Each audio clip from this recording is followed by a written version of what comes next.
Halo, selamat datang di kelas Kewirausahaan dan Bisnis Digital. Sebuah kelas yang membahas mengenai kiat-kiat menjadi seorang wirausaha dan juga membahas mengenai perkembangan bisnis digital yang marak dikombinasikan dengan kegiatan kewirausahaan saat ini. Di video kali ini kita akan membahas mengenai kewirausahaan dalam perekonomian, khususnya di Indonesia. Nah, sebelum kita membahas lebih lanjut, tentunya teman-teman sudah sering atau minimal pernah untuk mendengar istilah wirausaha atau istilah asingnya adalah entrepreneur. Sebenarnya apa sih wirausaha atau entrepreneur itu? Nah, menurut Inpres nomor 4 tahun 95, wira adalah sifat gagah, pejuang, luhur, dan teladan. Sedangkan usaha merupakan kegiatan yang bersifat komersil.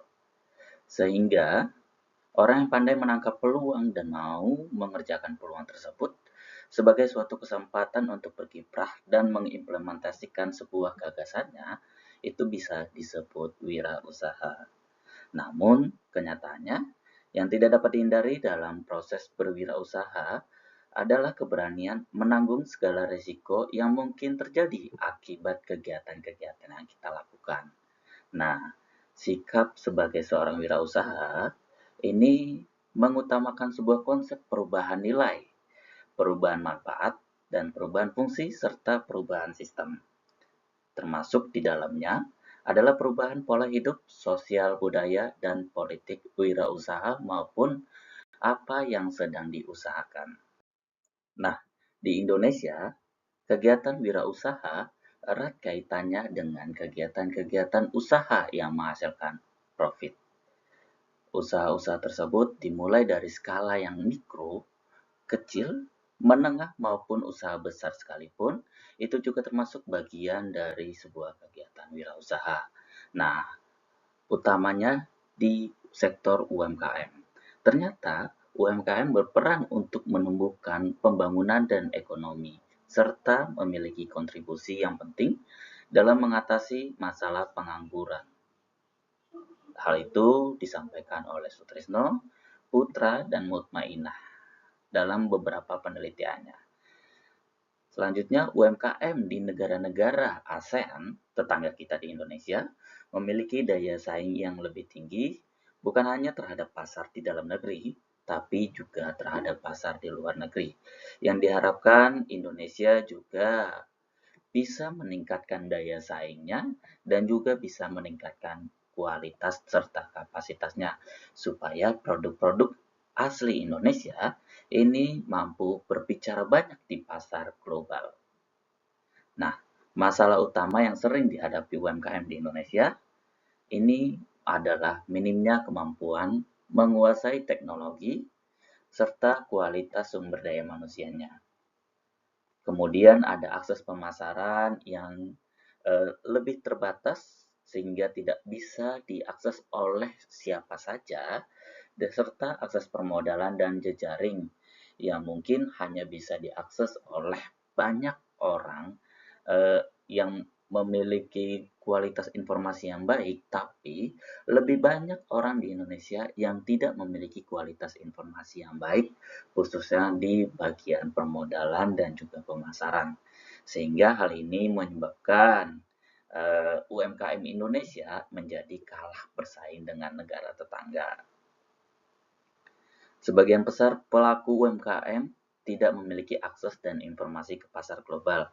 Tentunya hal ini perlu ditangkap oleh pemerintah supaya dapat membantu memfasilitasi akses ataupun informasi dari UMKM-UMKM Indonesia supaya dapat bersaing di pasar global.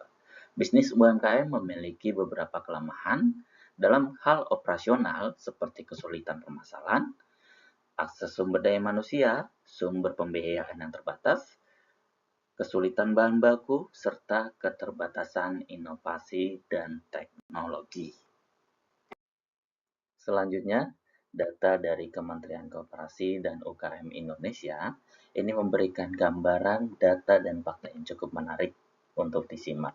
Ternyata UMKM di Indonesia ini mampu menyediakan total sebesar 99,9% lapangan pekerjaan yang ada di tanah air. Hal ini tentunya memberikan dampak yang besar karena mampu menyerap total tenaga kerja sebanyak 96,9%. Walaupun tentunya jumlah ini masih bisa dan terus ditingkatkan. Alhasil dari penyediaan lapangan pekerjaan dan juga serapan tenaga kerja, produksi dari UMKM di Indonesia ini memiliki kontribusi yang besar, sehingga memberikan kontribusi yang besar terhadap PDB nasional sebanyak 60,5%. Di lain sisi, UMKM di Indonesia ini berkontribusi terhadap ekspor non-migas 15,6%. Yang tentunya hal ini masih bisa ditingkatkan lagi jika pemerintah dan masyarakat serta seluruh stakeholder yang terkait ini saling bahu-membahu untuk mengembangkan kewirausahaan di tanah air.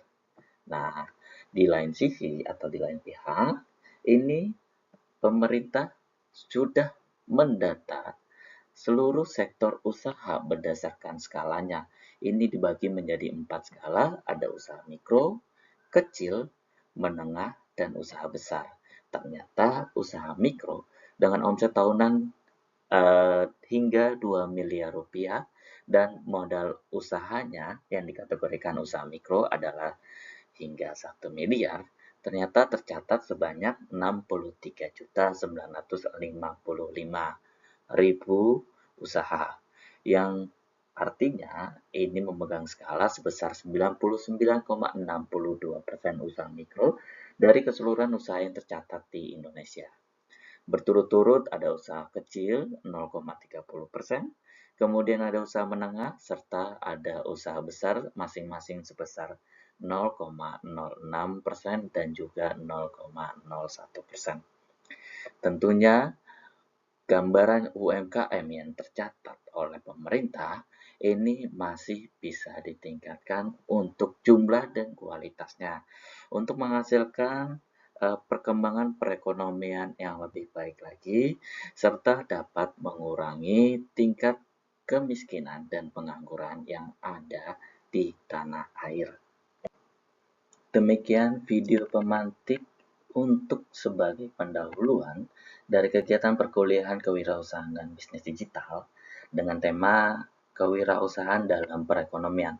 Untuk banyak informasi dan diskusi lebih lanjut, harapannya akan disampaikan di video-video berikutnya dan juga akan dielaborasikan di kelas pertemuan kita. Sampai di sini dan sampai jumpa.